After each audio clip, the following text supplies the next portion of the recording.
So despite the fact that our sales are down, there's still lots of listings out there for people to choose from. As part of that, too, is really that we are the third month into a buyer's market.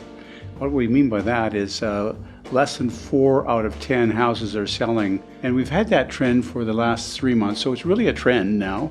And we're in a buyer's market, we can declare it.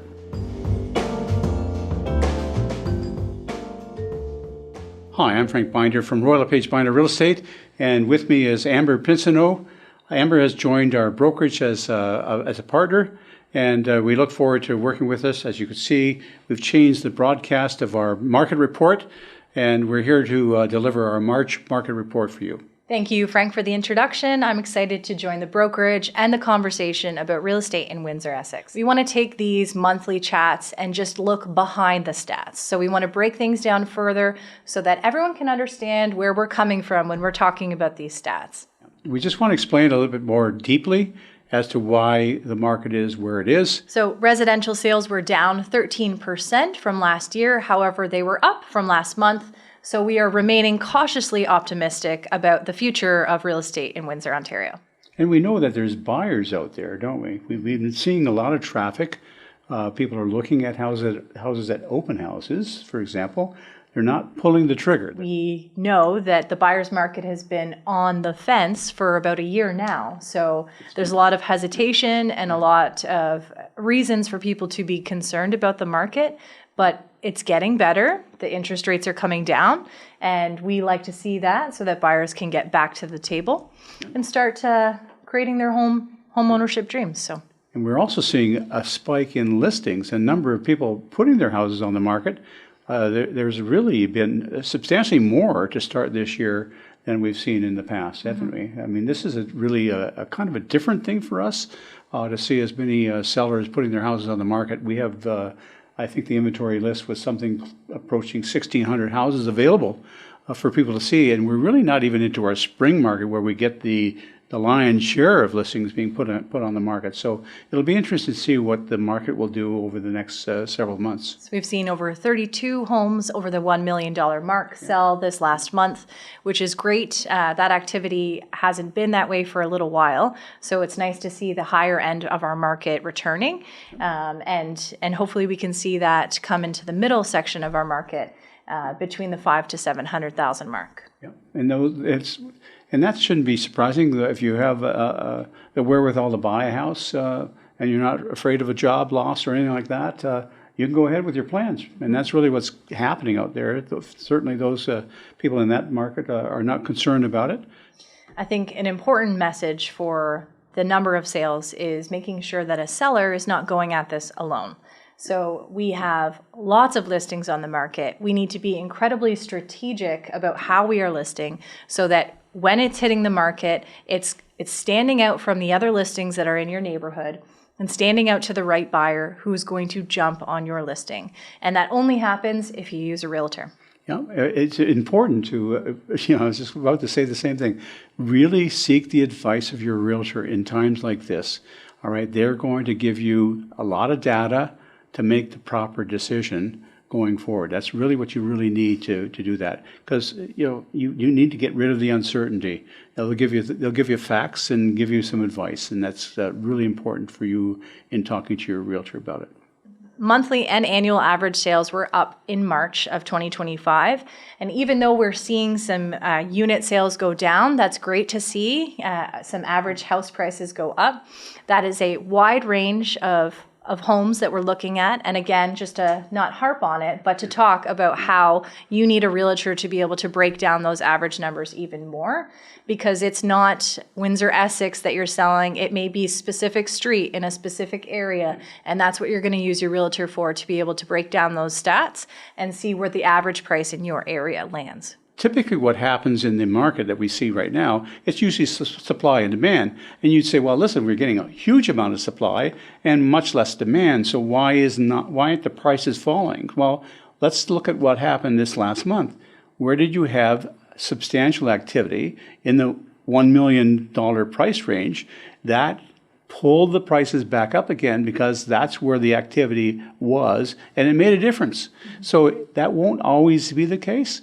So in this particular case, it's a bit of a different effect. It had a different effect on the market, and that's why you see a slight price increase even in times of high supply and lower demand.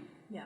And as our market continues into what we hope will be a delayed spring market, we will see that average price continue to go up as people are preparing their lakefront luxury properties to hit the market at the best time, which we've unfortunately had a rather dreary start to spring in both weather and number of sales. And if you go to other markets, you're going to see that average price drop.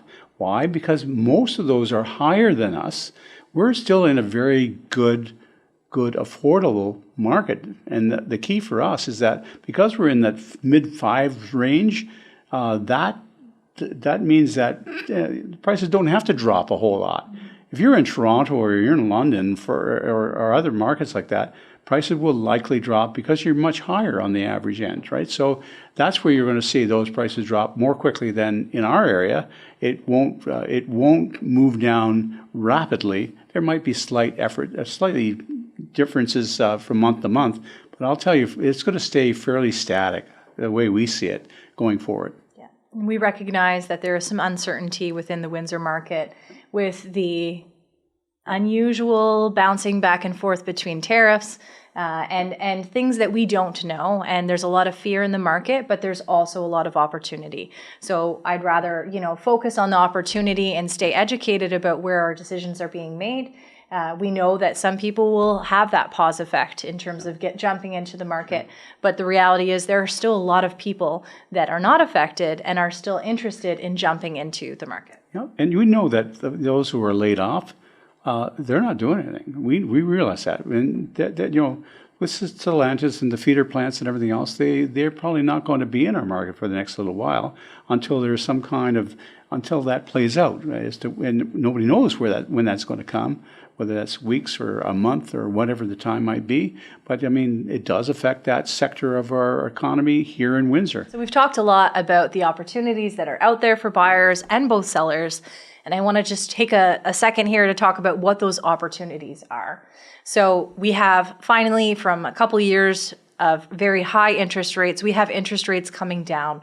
We have people who are capable of getting a 4% lockdown for 5 years, which allows you to not worry about what's coming the next month. We have probably rate reductions happening for the rest of the year.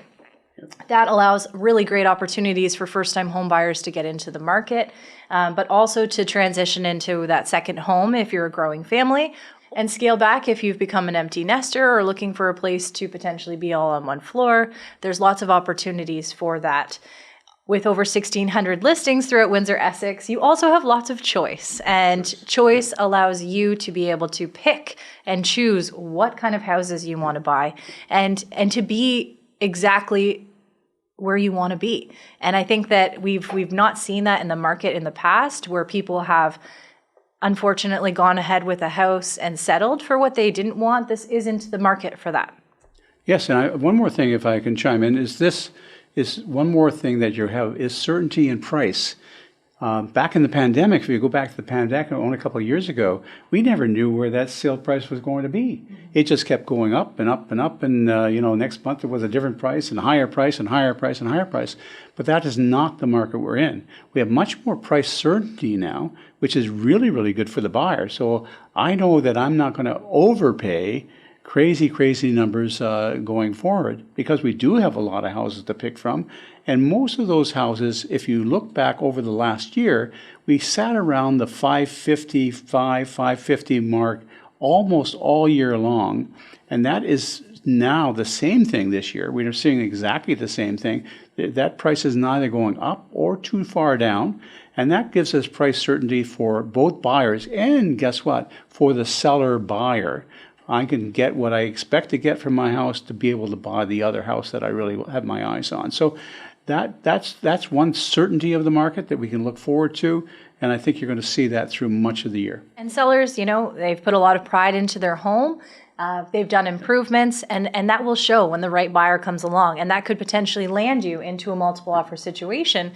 If you've put a lot of money into your house, people can tell, but buyers are pickier, so do the work. Make sure that when you're showing up to a property, you're going to care about curb appeal. You're going to care about small updates. They go a long way when a buyer is choosing which house they want to purchase. So, let's talk about condominiums, which we've seen a very active market this last year. And what we're seeing so far this year is a bit of a slow slide in the number of units being sold in the condominium market. But it's not, as you had indicated earlier, it's not like the Toronto market. A lot of news reports and everything that clouds our social media talks about what's happening in Toronto, and we are not Toronto, we are Windsor, and we have a great stable market, not only with condos, but obviously residential sales. So we aren't seeing doomsday here quite yet. And what you might see, one thing that just thought that I just had about why there's a declining market possibly, because if you had investors buying condos to rent, that isn't working out quite as well, mostly because of the interest rates. We might see that tick up as the interest rate continue to drop, where the costs of can be covered in a condominium. But condominiums, as far as investors are concerned, is probably a little bit off limits for the last little while for sure. Even though politics may be the subject you don't want to talk about at the bank or the dinner table, it seems pretty hard to avoid these days. There's a federal election happening at the moment, and there are a lot of promises coming from all parties as to the housing initiatives that they may implement to change our market and make housing more affordable, more accessible, have lots of opportunities for investors to be able to reinvest their money into the real estate market. So next month, we hope we may have an update for you as to the direction that that Canada is going. We can agree on one thing, and that is that if the federal government is going to put more money into housing, that can only be a good thing for us, because we need to really address it, because it's a crisis issue right now. And I don't care what political stripe you are. Bottom line is that we need to get investment into housing in a big way, development, so on and so forth. And whether you address that through development charges or other ways, that's entirely important right now, because we are facing a housing crisis, no question about that. So hopefully you enjoyed that. We will be back next month. If you have any questions, whether you're an agent or a client or just a curious person within Windsor-Essex, give us a call, let us know, and we would be happy to answer your questions next month.